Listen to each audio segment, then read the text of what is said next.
Tuhan kita yang layak terima yang terbaik. Silakan duduk kembali dalam hadirat Tuhan Bapak Ibu Saudara. Sekali lagi katakan shalom. Belum semua katakan shalom. Senang bisa beribadah minggu dengan Anda sekalian hari ini. Dan saya ingin menyapa sekali lagi Bapak Ibu Saudara yang mengikuti ibadah lewat live streaming dimanapun Anda berada.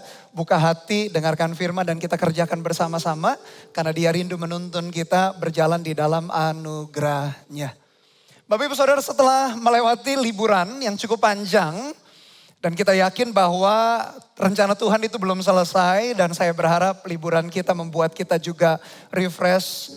Ada sesuatu berkat Tuhan juga di tengah-tengah liburan kita ketika kita spend time waktu dengan keluarga dan aktivitas sudah kembali normal kita jalankan di dalam minggu-minggu kemarin bahkan. Dan juga saya yakin dan percaya rencana Tuhan juga menunggu untuk kita selesaikan di dalam perjalanan hidup ini. Oleh karena itu sepanjang ibadah umum bahkan nanti AOG atau ibadah pemuda pelajar, saya mau mengangkat tema mengenai seri pengajaran doa puasa. Dan berikut adalah menu firman Tuhan, judul-judul daripada sepanjang ibadah umum hari ini mengenai seri pengajaran doa puasa. Dalam umum yang pertama ini adalah memenangkan peperangan. Lalu umum yang kedua nanti melepaskan beban berat. Umum yang ketiga membebaskan yang tertindas. Dan nanti dalam ibadah AOG menghancurkan setiap kuk. Nah berita bagus, berita baik untuk kita semua. Karena besok Selasa, ya besok masih Senin tanggal merah. Lalu Selasanya kita akan masuk bersama-sama di dalam doa puasa raya selama 21 hari. Kenapa doa puasa? Nanti kita akan melihat firman Tuhan. Ada hal yang luar biasa, ada hal yang supranatural, ada hal yang ajaib yang Tuhan mau kerjakan di dalam hidup kita dan kita perlu mempersiapkan diri melalui doa puasa. Mari kita perhatikan kisah dalam Alkitab. Kita buka bersama-sama kitab 2 Tawarik. Pasal yang ke-20. Ayat pertama sampai ayat yang ke-19. Mari kita perhatikan kisah di dalam Alkitab bagaimana seorang raja namanya Raja Yosafat akhirnya berhasil memenangkan peperangan yang sebetulnya di hadapan dia secara jumlah di atas kertas dia pasti kalah. Bagaimana kita menghadapi peperangan yang outnumbers? Maksudnya kita kalah secara jumlah, kalah hebat, kalah besar. Tapi kita perhatikan bagaimana ketika Yosafat dengan seluruh rakyatnya berdoa berpuasa. Ada perkara Tuhan yang ajaib memenangkan pertempuran itu. Mari kita perhatikan ayat yang pertama, Bapak Ibu Saudara. Setelah itu Bani Moab dan Bani Amon datang berperang melawan Yosafat. Dua Bani ini kompak melawan Yosafat bersama-sama sepasukan orang Meunim. Ayat yang kedua, datanglah orang memberitahukan Yosafat, perhatikan, suatu laskar yang besar datang dari seberang laut Asin, dari Edom, menyerang tuanku. Sekarang mereka di Haseson Tamar, yakni En-Gedi. Yosafat adalah raja yang hebat. Bahkan di dalam pasal sebelumnya dikatakan Yosafat itu raja yang kaya dan dia terkemuka. Bangsa-bangsa menghargai, bangsa-bangsa menghormati Raja Yosafat. Jadi bisa dibilang Yosafat ini di dalam membangun karirnya, dia itu membangun karir yang sukses. Bahkan di pasal-pasal sebelumnya ketika Raja Israel, dia Raja Yehuda mengajak berperang, Tuhan meluputkan dia dari maut. Jadi Yosafat telah berjalan di dalam kemenangan. Tapi siapa yang sangka Bapak Ibu Saudara, bukankah dalam perjalanan manusia masalah itu datang silih berganti. Oleh karena itu kalau hari ini kita merasa di atas angin, merasa kita sudah mengalahkan banyak hal, kita mengalami kemenangan. Ya kita perlu merayakan kemenangan-kemenangan yang kecil itu. Tapi jangan terlena. Atau sebaliknya kalau hari ini kita belum memenangkan pertempuran, belum memenangkan masalah di dalam kehidupan kita juga gak boleh tawar hati putus asa. Namanya hidup manusia demikian. Begitu pula dengan Yosafat. Kalau diperhatikan pasal-pasal sebelumnya Yosafat itu mapan nyaman bahkan diluputkan daripada mara bahaya. Tapi namanya orang selalu masalah itu datang silih berganti. Yang jadi isu penting bukanlah kapan masalah itu datang, kapan masalah selesai. Tapi bagaimana kita meresponi dengan tepat setiap tantangan di dalam perjalanan hidup kita. Dan Yosafat berhadapan dengan musuh Bani Moab dan Bani Amon, menurut saya adalah salah satu ujian iman Tuhan yang Tuhan izinkan juga di dalam hidup dia. Dalam perjalanan hidup kita juga sama Bapak Ibu Saudara. Kadang Tuhan izinkan tantangan itu untuk menguji iman kita. Apakah kita terus berserah hanya kepada Dia atau kita mengandalkan kekuatan kita sendiri. Jadi kalau kita berhadapan dengan kemenangan-kemenangan, rayakan itu, tapi jangan terlena. Kalau kita berada di dalam masalah, jangan tawar hati, jangan tertekan. Kita meyakini bahwa kemenangan sebentar lagi juga kita akan alami kalau kita meresponi dengan sikap yang tepat. Yosafat berhadapan dengan musuh yang begitu banyak. Namun perhatikan ayat yang ketiga, inilah sikap yang sebetulnya perlu kita juga miliki. Ayat yang ketiga dan yang keempat, mari kita lihat bersama-sama. Yosafat menjadi takut, lalu mengambil keputusan untuk mencari Tuhan. Ia menyuruhkan kepada seluruh Yehuda supaya berpuasa. Dan Yehuda berkumpul untuk meminta pertolongan daripada Tuhan. Mereka datang dari semua kota di Yehuda untuk mencari Tuhan. Berhadapan dengan masalah besar, ini musuh yang gak main-main. Bani Moab, Bani Amon dengan pasukan yang begitu banyak menyerang Yosafat. Yosafat padahal dia adalah raja yang kaya dan terkemuka loh.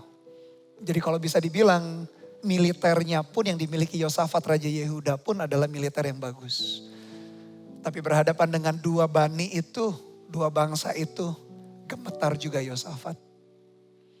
Tapi ini respon yang tepat Bapak Ibu Saudara, dikatakan Yosafat menjadi takut. Itu normal, manusia itu pasti pernah mengalami ketakutan. Tetapi setelah mengalami ketakutan, tindakan berikutnya menentukan. Yosafat memang menjadi takut, tetapi mengambil keputusan untuk mencari Tuhan yang pertama. Lalu yang kedua, ia menyuruhkan seluruh Yehuda berpuasa. Yang ketiga, mereka meminta pertolongan daripada Tuhan. Bapak Ibu Saudara, memang masalah di dalam hidup kita bisa membuat kita takut dan gemetar. Tapi respon berikutnya menentukan kita. Yosafat menunjukkan ketika dia mengalami ketakutan menghadapi masalah, dia mencari pertolongan Tuhan. Lalu dengan cara mereka berpuasa. Itulah sebabnya Selasa depan tanggal 17 Mei sampai 6 Juni 21 hari penuh kita akan berpuasa bersama-sama. Karena kita tahu bahwa di hari-hari mendatang ada perkara-perkara luar biasa yang Tuhan akan berikan, percayakan di dalam hidup kita. Baik pribadi lepas pribadi maupun korporat sebagai gerejanya. Tetapi dibutuhkan kemenangan untuk menaklukkan peperangan rohani itu. Sehingga kita perlu mengambil sikap yang tepat. Yosafat takut, itu normal, wajar manusia. Tapi dia mencari Tuhan dan menyerukan untuk berpuasa. Berpuasa menjadi bagian yang penting di dalam perjalanan kerohanian kita. Kalau kita ingin melihat kemenangan demi kemenangan. Saya tidak tahu bagaimana Anda meresponi setiap kali ada doa puasa yang dicetuskan oleh Gereja Mawar Sharon di awal tahun. Masih ingat ya, kita pun berdoa berpuasa. Mungkin ada di antara kita yang selalu menghindar bagian itu. Kalau puasa itu pokoknya gak mau. Pura-pura gak denger atau gak tergerak lah ya. Atau bagaimana. Tapi kita perhatikan kemenangan-kemenangan di dalam hidup kita. Itu terjadi ketika kita berpuasa. Nanti saya jelaskan kenapa. Kalau ada area-area kehidupan tertentu yang kita seringkali kalah di area tersebut. Mumpung kita korporat nih, puasa sih bisa dikerjakan juga gak usah bersama-sama bisa. Tapi mumpung kita mengerjakan, melakukannya bersama-sama seluruh jemaat, seluruh pemimpin. Bahkan bukan hanya kita, seluruh gereja lokal dan satelit-satelit Jawa Tengah dan DIY. Hari ini berkhotbah soal yang sama, doa puasa. Dan Selasa depan tanggal 17 Mei sampai tanggal 6 Juni. Akan merendahkan diri di dalam doa puasa. Karena perhatikan Bapak Ibu Saudara, ada peperangan-peperangan tertentu. Yang kalau kita sering kalah di dalam peperangan itu, pergumulan itu, perlu Anda taklukkan dengan cara berpuasa. Yosafat sebagai raja besar gemetar, dia menjadi takut. Tetapi respon berikutnya dia mencari Tuhan. Dan mencari Tuhan dia sungguh-sungguh dengan cara berpuasa.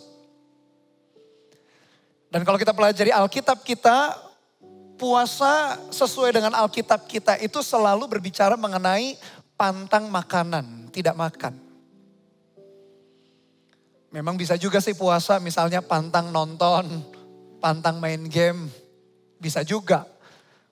Tapi saya mau kembalikan kita kepada puasa yang dicatat di dalam Alkitab kita. Puasa di dalam Alkitab kita berbicara mengenai pantang untuk tidak makan. Nah, apa yang terjadi? Kenapa doa selalu dengan puasa? Kenapa puasa ada doa? Karena dua hal ini seperti dua sisi dari satu mata uang koin logam yang gak bisa dipisahkan. Selalu di mana ada doa, ada puasa. Di mana ada puasa, karena puasa bukan sekedar diet Bapak Ibu Saudara. Meskipun dampaknya, saya baca banyak literatur orang yang puasa dengan rutin, dengan baik, dengan sehat. Itu berefek, berdampak kepada tubuhnya semakin sehat. Kalau dilakukan dengan baik. Tapi puasa yang kita lakukan selalu berdekatan dengan doa. Doa yang kita lakukan dengan puasa. Kenapa dua hal ini? Saya akan tunjukkan, saya akan ceritakan kepada Anda mengapa doa dan puasa selalu dikerjakan bersama-sama. Doa adalah hal yang rohani, spiritual. Sedangkan puasa adalah hal yang alami atau natural. Lalu yang kedua, doa adalah disiplin rohani. Kita betul-betul spend time. Berdoa itu berarti kan mengarahkan hati kepada Tuhan. Sedangkan puasa adalah disiplin jasmani. Badan kita biasanya pengen makan. Sehari minimal 3 kali. Ada yang lebih banyak daripada itu. Kita pantang makan, disiplin jasmani. Lalu doa mengalihkan pandangan seseorang ke arah Tuhan. Doa itu membuat kita akhirnya pandangan kita tertuju kepada Tuhan. Sedangkan puasa mengalihkan pandangan kita dari dunia, dari keinginan dunia. Lalu puasa yang berikutnya memanggil seseorang untuk fokus pada hal-hal yang penting, hal-hal yang kekal dari Tuhan. Mencari tahu apa keinginan Tuhan, kehendak Tuhan. Sedangkan puasa memanggil seseorang untuk meninggalkan kekhawatiran untuk hal-hal duniawi. Terutama yang berhubungan dengan dunia dan waktu. Lalu yang terakhir, puasa menantang kita untuk percaya penuh kepada Tuhan. Terutama dalam dimensi rohani. Sedangkan puasa menantang kita percaya penuh kepada Tuhan di dalam dimensi fisik, jasmani yang kita hadapi setiap hari. Jadi ketika doa dengan puasa dikerjakan bersama-sama. Satu sisi bersifat rohani puasa, doa.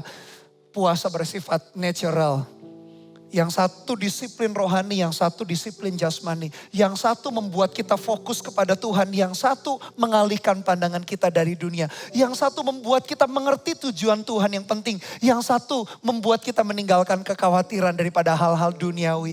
Yang satu mengangkat kita di dalam dimensi-dimensi rohani yang lain. Membuat kita percaya penuh kepada dimensi fisik. Perhatikan fisik dan jasmani dan rohani fisik dan rohani fisik dan rohani dua-duanya dikerjakan secara bersama di dalam satu kehidupan kita satu waktu. 21 hari ke depan. Saya yakin kemenangan itu. Kemenangan di dalam peperangan kita. Dalam kehidupan peperangan di luar itu. Kita bisa taklukkan kalau kita bisa menaklukkan peperangan di dalam hati kita terlebih dahulu. Dan itulah sebabnya kenapa kita berdoa berpuasa. Itulah sebabnya Yosafat meskipun dia militernya bagus. Meskipun dia terkemuka, dia raja kaya dicatat di dalam pasal sebelumnya. Tapi dia menyadari dia perlu kemurahan Tuhan. Dia perlu pertolongan Tuhan. Dia perlu campur tangan Tuhan untuk berhadapan dengan Bani Amon, Bani Moab. Sebuah laskar yang begitu besar membuat dia gemetar. Dia tahu pencapaian dia. Dia tahu, dia sadar hitung-hitungan di atas kertas. Dia tahu kekuatan militer, dia tahu kekayaan, dia tahu pencapaian, dia tahu strategi. Pengalaman dia tak berarti ketika berhadapan dengan musuh-musuh. Dia takut memang, tapi dia segera mencari pertolongan Tuhan. Dan dia menyerukan berpuasa. Dan cerita ini berujung memang kepada kemenangan. Ada peperangan-peperangan tertentu engkau perlu taklukkan. Saudara dengan saya perlu taklukkan dengan cara berpuasa. Dengan demikian kita akan melihat kemenangan-kemenangan yang luar biasa itu. Jadi bagi jemaat entah yang onsite maupun yang live streaming yang biasanya menghindar nih. Kalau ada doa-doa puasa, pura-pura gak tahu, pura-pura gak tergerak, pura-pura gak dengar, dengarkanlah. Karena ada area-area tertentu dalam hidupmu. Tak bisa ditaklukkan. Kecuali ketika engkau merendahkan diri, fokus kepada Tuhan, berdoa, disiplin jasmani kita, lalu mengarahkan hati kepada Dia. Tuhan lakukan perkara-perkara yang ajaib. Karena di hari-hari mendatang, apalagi tahun ini, the year of dreams and visions. Tuhan mengerjakan, Tuhan akan menggenapkan visi dan mimpi yang besar. Jauh lebih besar daripada kekuatan kita. Mustahil bisa kita lakukan, mustahil bisa digenapi dalam hidup kita. Tanpa kita sungguh-sungguh merendahkan diri, fokus kepada kekuatan Tuhan dengan berdoa berpuasa. Kita perhatikan ayat yang kelima sampai ayat yang ke-12. Doanya Yosafat cukup panjang, ada 7 ayat yang merangkumnya. Lalu Yosafat berdiri di tengah-tengah jemaah Yehuda dan Yerusalem di rumah Tuhan di muka pelataran yang baru. Dan berkata, ya Tuhan Allah nenek moyang kami, bukankah engkau Allah di dalam sorga? Bukankah engkau memerintah atas segenap kerajaan bangsa? Kuasa dan keperkasaan ada di dalam tanganmu. Sehingga tidak ada orang yang dapat bertahan melawan engkau. Bukankah engkau Allah kami yang menghalau penduduk tanah ini dari depan umatmu Israel. Dan memberikannya kepada keturunan Abraham sahabatmu itu untuk selama-lamanya. Lalu mereka mendiami tanah itu dan mendirikan bagimu tempat kudus untuk namamu. Kata mereka, bila sesuatu malapetaka menimpa kami, yakni pedang, penghukuman, penyakit sampar atau kelaparan, kami akan berdiri di muka rumah ini di hadapanmu, karena namamu tinggal di dalam rumah ini. Dan kami akan berseru kepadamu dalam kesesakan kami, sampai engkau mendengar dan menyelamatkan kami. Sekarang lihatlah Bani Amon dan Moab, dan orang-orang dari pegunungan Seir ini. Ketika orang Israel datang dari tanah Mesir, engkau melarang mereka memasuki negerinya. Oleh sebab itu mereka menjauhinya dan tidak memusnahkannya. Lihatlah, sebagai pembalasan mereka datang mengusir kami dari tanah milik yang telah engkau wariskan kepada kami. Ya Allah kami, tidakkah engkau akan menghukum mereka? Karena kami tidak mempunyai kekuatan untuk menghadapi laskar yang besar ini yang datang menyerang kami. Perhatikan, kami tidak tahu apa yang harus kami lakukan. Tetapi mata kami tertuju kepadamu. Yosafat di dalam doanya berkata, kami ini gak tahu harus melakukan apa-apa. Clueless, gak tahu. Di tengah-tengah ketidaktahuan dia ambil keputusan, tetapi mata kami tertuju padamu ya Tuhan. Mata kita tertuju kepada mana? Puasa membuat kita, akhirnya kita memaksakan diri kita, bukan terpaksa berpuasa, tetapi mendisiplin, menaklukkan. Karena roh memang penurut kata Yesus, tetapi daging lemah. Ketika kita berpuasa, ada alarm lapar kan, biasanya kita makan 3 kali sehari, kita nggak makan, kita skip beberapa jam makan kita. Alarm kita, tubuh kita minta makan. Kita ingat, sudahkah mata kita tertuju kepada Dia? Di tengah-tengah kondisi yang uncertainty, yang tidak pasti, yang tidak jelas.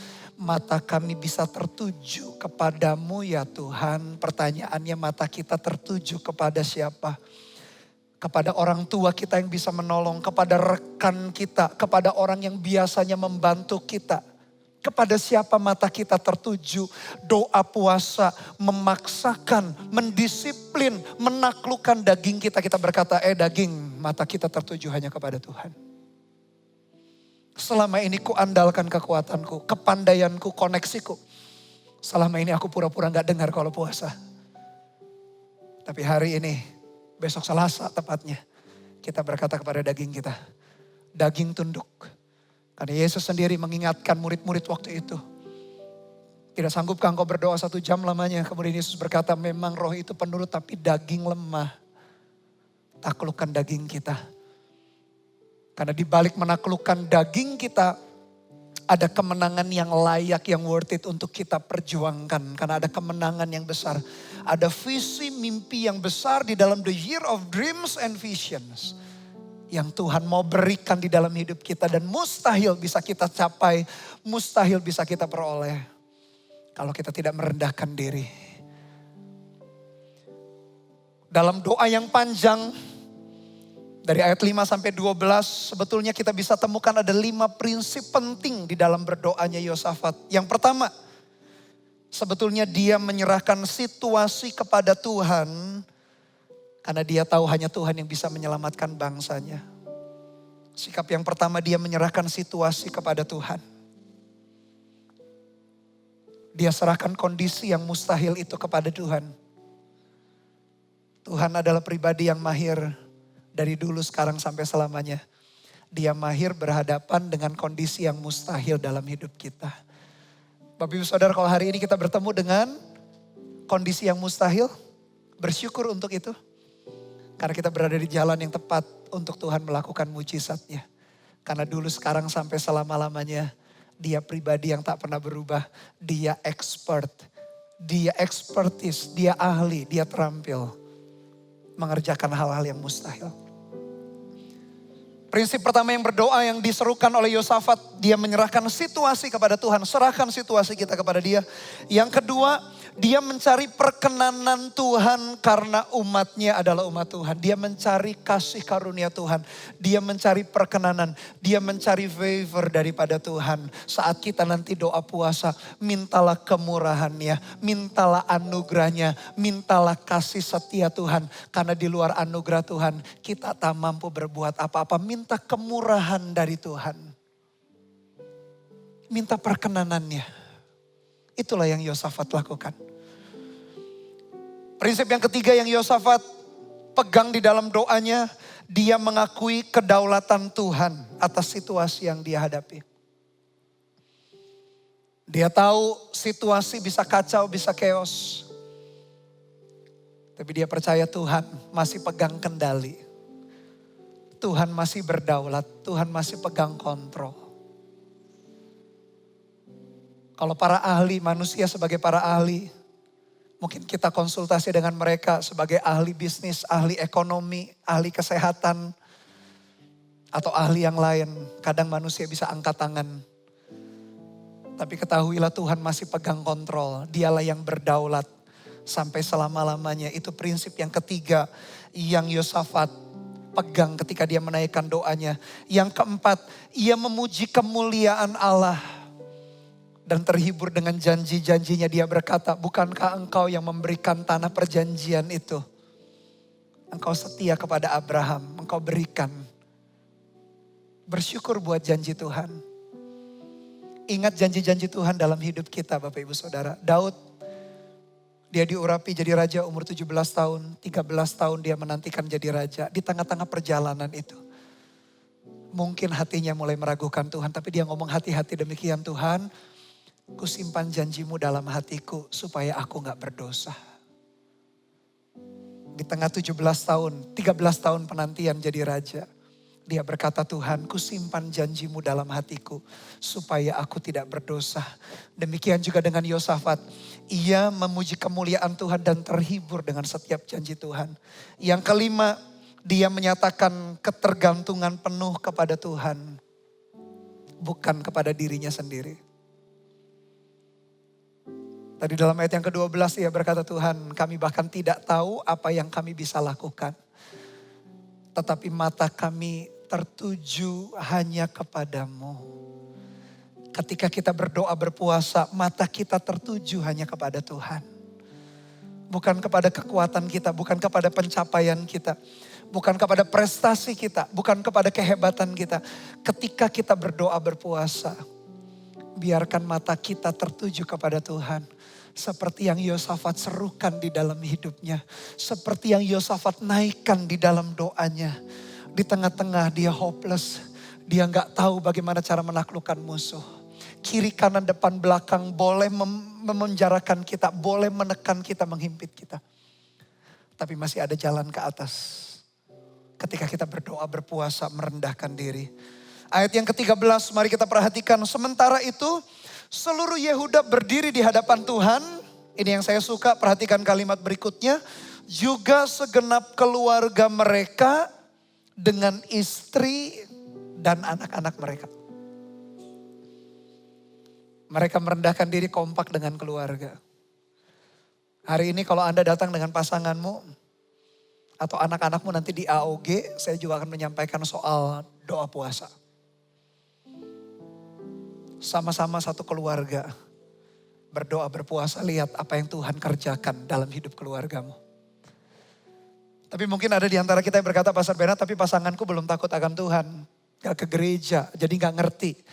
Ya gak usah dipaksa-paksa untuk puasa, nanti dia gak paham, dia gak mengerti. Anda dulu yang mulai dengan puasa. Kalau pasangan kita belum takut akan Tuhan, salah satu pokok doa yang kau bisa masukkan sepanjang doa puasa. Minta Tuhan jamah pasangan kita. Minta Tuhan ubahkan hati pasangan kita. Tapi kalau hari ini kita dengan pasangan kita sudah takut akan Tuhan, puji Tuhan. Bisa saling menguatkan.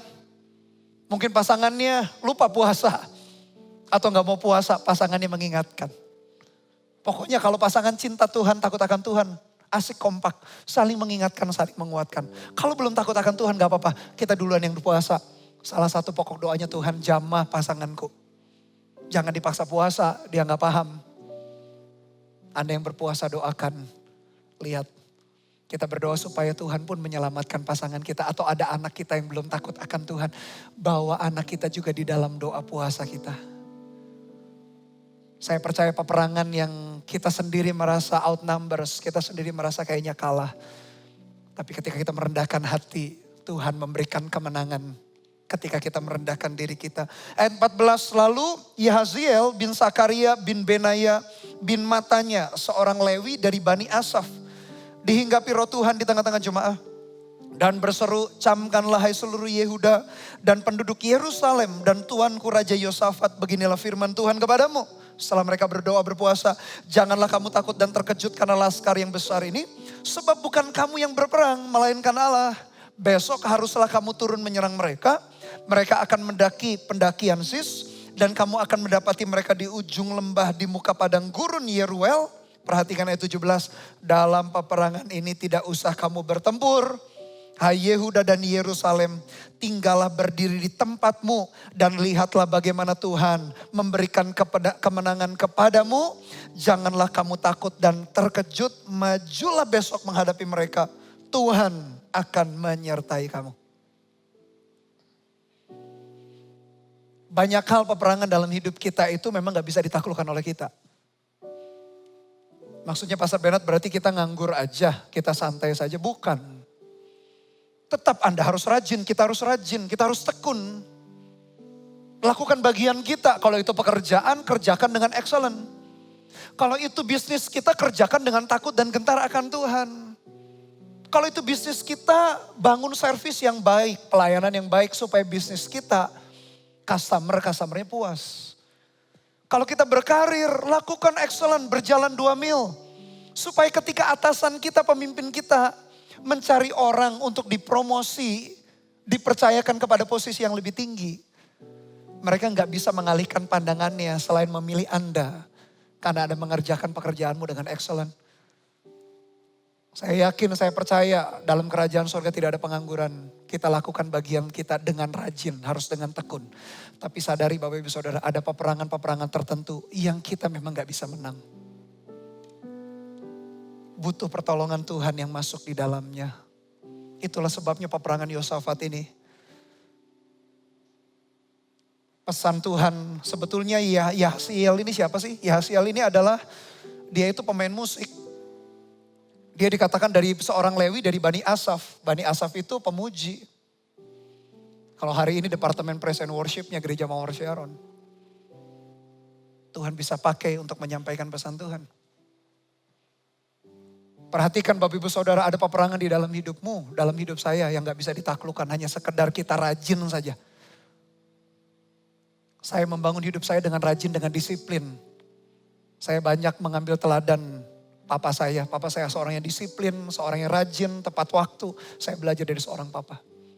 Tapi saya menyadari di tengah-tengah kerja keras, Di tengah-tengah excellent, di tengah-tengah kita menambahkan pengetahuan, pengalaman, koneksi kita bangun.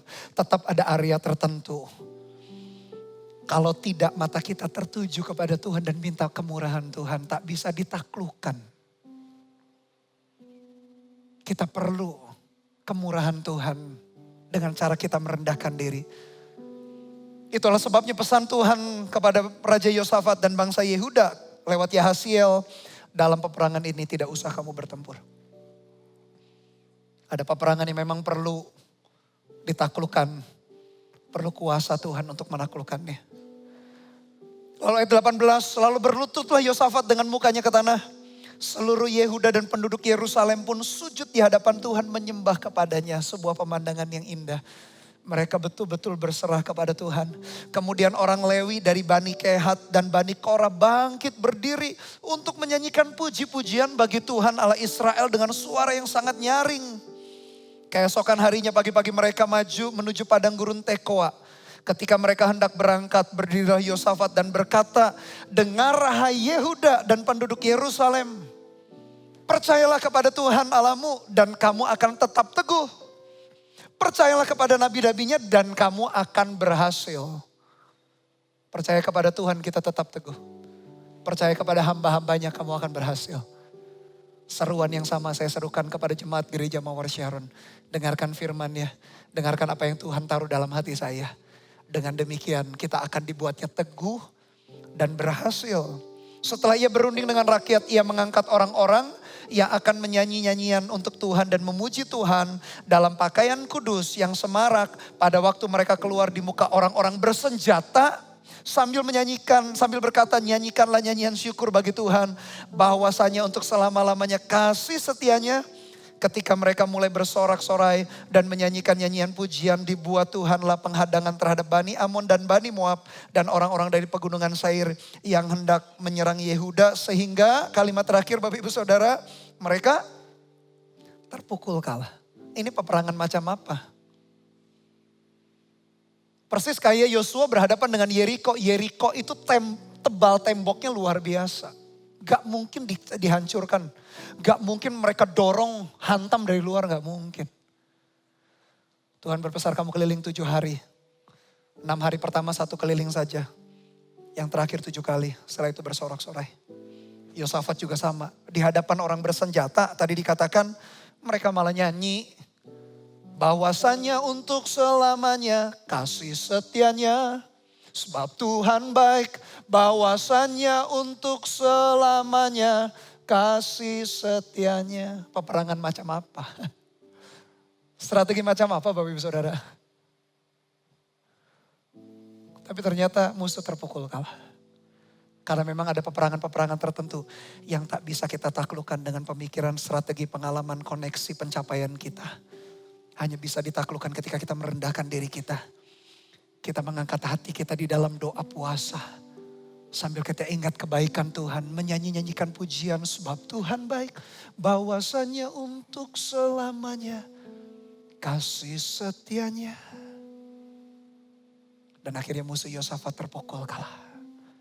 Ada perkara-perkara besar yang Tuhan mau kerjakan di hari-hari mendatang. Bagi Anda secara pribadi, bagi kita korporat sebagai gerejanya. Rendahkan diri kita bersama-sama. Oleh karena itu inilah aplikasi yang kita lakukan.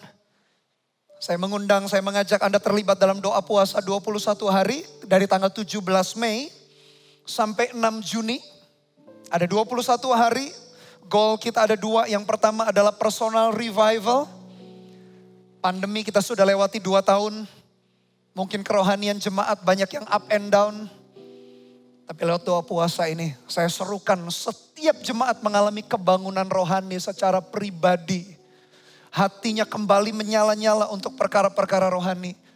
Mungkin kemarin sepanjang 2 tahun. Ekonomi kita, pekerjaan kita, bisnis kita, keluarga kita, pelayanan kita. Mungkin kita rasakan dampak yang luar biasa berat. Dan bagaimana cara kita menghadapi menang kembali. Adalah ketika kita merendahkan di dalam doa puasa. Terjadi personal revival. Kebangunan rohani secara pribadi, roh kita menyala-nyala, biarlah rohmu menyala-nyala. Dan terus melayani Tuhan. Terjadi kebangunan rohani secara pribadi dulu. Bahkan saya memanggil semua jemaat gereja Mawar Sharon, mari datang kembali ibadah onsite. Saya doakan supaya 100% jemaat kita kembali, volunteer-volunteernya kembali melayani, jemaatnya kembali bersama-sama secara onsite dalam ibadah minggu. Dimulai dengan kebangunan rohani secara pribadi. Hati yang berkobar-kobar menyala-nyala cinta Tuhan, takut akan Tuhan. Nanti lewat CG-CG akan di broadcast, akan dibagikan panduan bagaimana doa puasa. Dan pokok-pokok doa yang kita bisa doakan sepanjang 21 hari. Terjadi personal revival. Karena kebangunan rohani dimulai dengan diri kita sendiri terlebih dahulu. Yang kedua terjadi church revival atau kebangunan rohani dalam gerejanya. Gereja-gereja kita di seluruh Jateng dan DIY mengalami pertumbuhan secara kuantitas kualitas. Dan saya memang perhatikan, memang ini musimnya gereja kita, gereja Mawar Sharon. Dipakai Tuhan makin lama makin besar. Karena saya lihat kondisi, kita mengenali musimnya. Pertumbuhan terjadi di mana-mana. Kita sedang naik nih perjalanan kita secara bersama-sama gereja, kuantitas dan kualitas. Tapi kita gak mau puas sampai di situ. Kita mau tuntas menggenapi seluruh rencana kehendak Tuhan. Doakan juga nanti bulan September, Oktober ada CG Fund bersama-sama. Apa itu CG Fund nanti dibahas dalam connect group kita. Lalu GMS Semarang sendiri awal Juni kita akan mulai tambahkan ibadah umum kita. Karena kapasitas yang makin lama makin penuh, lalu parkir sulit, kita akan tambahkan ibadah umum nanti awal Juni. Lalu nanti konser doa tanggal 1 Juni. Kita bersama-sama dalam konser doa Igniting Revival Fire, menyalakan api kebangunan rohani. Dan juga nanti minggu depan tanggal 26 Mei ada ibadah kenaikan Yesus juga. Kita akan berbicara mengenai pencurahan Roh Kudus. Kita akan berbicara mengenai baptisan Roh Kudus. Perhatikan bagaimana hari-hari ke depan banyak hal yang Tuhan mau kerjakan. Baik secara pribadi maupun secara korporat. Ada personal revival, ada church revival. Kita siapkan diri kita. Bagaimana nanti selesai 21 hari Tuhan menyatakan kemenangan yang luar biasa melalui kita. Yang setuju kasih tepuk tangan sorak-sorai bagi Tuhan kita.